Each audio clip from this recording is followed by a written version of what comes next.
নমস্কার বন্ধুরা। আমি কিছু ফোন পেয়েছি যে কয়েকজন আমাকে লিখেছেন যে যাদের সুগার আছে তারা কি রেকি করতে পারেন। তো সুগার কেন, যে কোনো রোগেই রেকি করতে পারেন, রেকি করার কোনো বাধা নেই, অবশ্যই পারেন। রেকি কোনো ওষুধের বিকল্প নয়, অল্টারনেটিভ মেডিসিন, কিন্তু ওষুধের কিন্তু কোনো বিকল্প নয়।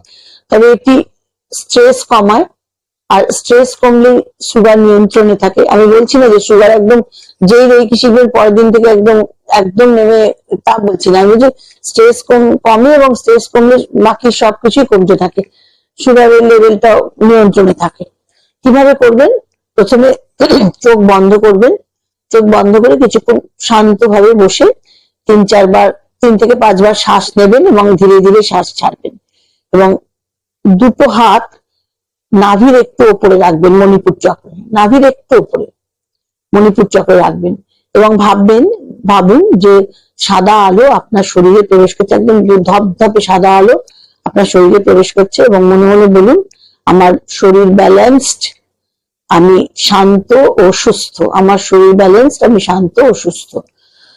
10 মিনিট রোজ করুন, এবং সাথে অবশ্যই অবশ্যই ডক্টরের চিকিৎসা ও ডায়েট চালু রাখবেন। যখন দেখবেন যে আপনি এগুলো কন্টিনিউয়াস করতে করতে, আর রেকি তো অবশ্যই যেখানে আপনি শিখে থাকেন, আপনাকে তো তারা 24টা পয়েন্ট শিখিয়েছেন, সেটা অবশ্যই করবেন রোজ।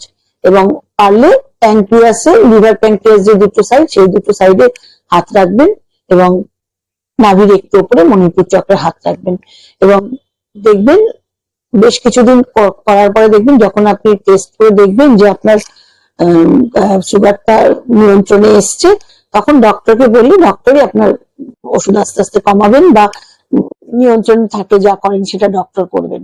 সুতরাং অবশ্যই এই কি করতে পারেন। ভালো থাকবেন, সুস্থ থাকবেন।